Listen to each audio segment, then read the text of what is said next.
One of the most shocking parts of this story is that Omaima claimed she prepared Bill's ribs in a restaurant-style manner, stating, "It was so sweet." Omima Nelson was an Egyptian model who immigrated to the United States when she was 18 years old. She was compared to Hannibal Lecter and Jeffrey Dahmer because, after a month of marriage, the 23-year-old allegedly bludgeoned her abusive husband to death. She then chopped him up, cooked his head, and fried his hands in oil.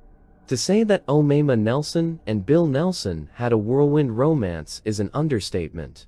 Only weeks after meeting over a game of pool in a Huntington Beach, California bar, the lovely Egyptian immigrant and the brash Texan drove to Phoenix and got married. It was easy to see why Bill, 56, was attracted to 23-year-old Omaima. Her good looks had gotten her work as a model, and Bill was the kind of guy who wanted only the best. He wasn't without his faults, though. In the 1980s, when he was a pilot, he was busted with a load of smuggled cannabis in his DC-3. He ended up serving several years in prison for the crime. But when it came to shady pasts, Bill had nothing on Omaima. She was born in a poor village in southern Egypt, near the border with Sudan. According to her, her father was violently abusive, physically and sexually, to her and her mother. Eventually, Omaima's mother left her abusive husband. Now, in utter poverty, the family moved to a Cairo slum. When she was 18, Omaima met an American oil worker, and the two started having a sexual relationship. Omaima's mother insisted the two get married, and Omaima, seeing a way out of the crushing poverty she lived in, agreed. The couple married, and when her husband's job in Egypt finished, they flew to his home in Texas. Predictably, the marriage didn't last. Now, Omaima was in a strange country, didn't speak English well, and didn't have any money. She drifted around, sometimes taking jobs as a housekeeper or nanny, sometimes getting modeling gigs. But her main source of support seems to have been a series of boyfriends. She would get involved with a man, learn with him right away, spend his money freely, and then, when he confronted her or she just got tired of him, she would rob him and disappear.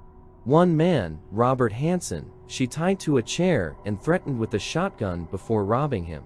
After some time of drifting like this, from man to man, town to town, she ended up in Orange County, California, where in the fall of 1991, she met Bill Nelson, who was flashing a big wad of cash and bragging about how much land he owned back in Texas. What he didn't tell Omaima was that he was still legally married to another woman. But that didn't stop Bill from marrying Omaima. After their quickie wedding, Bill took her on a road trip honeymoon back to Texas and Arkansas to meet his relatives.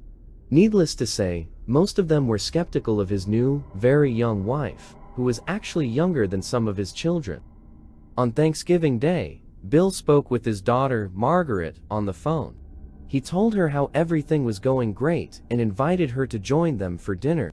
Margaret refused. It was to be the last conversation she ever had with her father. 3 days late, early in the morning of December 1st, Jose Esquivel was awakened by loud pounding on his door. He looked outside and saw a red Corvette parked outside.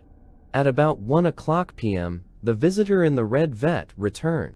This time, Jose answered. When he opened the door, he saw Omaima, a woman he had briefly dated over a year ago. She was crying and had some cuts on her face and hands. Omaima told him that her husband had attacked and assaulted her, so she had killed him in self-defense. She went on to say that she had cut up the body, but needed help disposing of it. She told Hasi that she would give him $75,000 and 2 motorcycles if he would help her get rid of the body. Hasi played it cool. He told Omima to meet him at her apartment while he arranged to get a truck. When she left, he called the police. The police found Omaima in Bill's Corvette. Next to her in the passenger seat were some trash bags. When the officer looked inside, he saw what looked like human organs, including lungs with black spots from cigarette smoking. When questioned, Omaima gave conflicting and confusing answers. She said that the organs were from someone Bill had killed. Then she claimed Bill was away on a business trip in Florida. Police got a warrant to search the Nelsons' apartment. Inside were some suitcases with trash bags containing human remains. As they searched further, they found even more grisly evidence.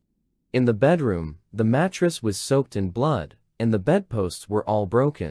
But the worst was in the kitchen. Inside a deep fryer, 2 human hands floated in oil, mixed with turkey meat.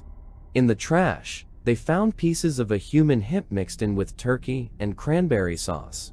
Inside the freezer, behind bags of frozen vegetables, there was a large round object trapped in foil. It was Bill's head. It was badly burned, as though it too had been cooked in a deep fryer. Back at the police station, Omaima paced and rambled on, at times acting as though Bill were still alive. At other times claiming a voice like a demon had made her dismember her husband. She repeated the claim that Bill had assaulted her, and she had only killed him in self-defense. But when she was forensically examined at a nearby hospital, they found no evidence of sexual trauma. They also stated that the cut marks on her face, hands, and breasts were not defensive wounds, but they would be consistent with injuries sustained while cutting up a body. Perhaps more disturbing was the fact that nearly 100 lb of Bill's remains were missing. The Nelsons' neighbor told police that he had heard their garbage disposal running constantly for 2 days starting the evening of Thanksgiving. He said that he could hear the motor grinding as though it was straining. But it was what AA said to her court-appointed psychologist that shocked the nation. She said that she had cooked Bill's ribs in barbecue sauce and eaten them, exclaiming, "It's so sweet," and that nothing was sweeter than her husband's meat. She later recanted those statements and now swears she never committed cannibalism. Meanwhile, the medical examiner concluded that Bill Nelson died from multiple blunt force injuries to the head, and the mutilation of his body occurred post-mortem. This finding contradicted Omeima's claim of self-defense. Her trial took place in October 1993. The prosecution argued that Omaima killed Bill for his money. Omeima's defense claimed she was a victim of domestic violence and killed Bill in self-defense. In the end, the jury sided with the prosecution. Omima Nelson was found guilty of second-degree murder and sentenced to 28 years to life in prison. She'll be eligible for parole in 2022.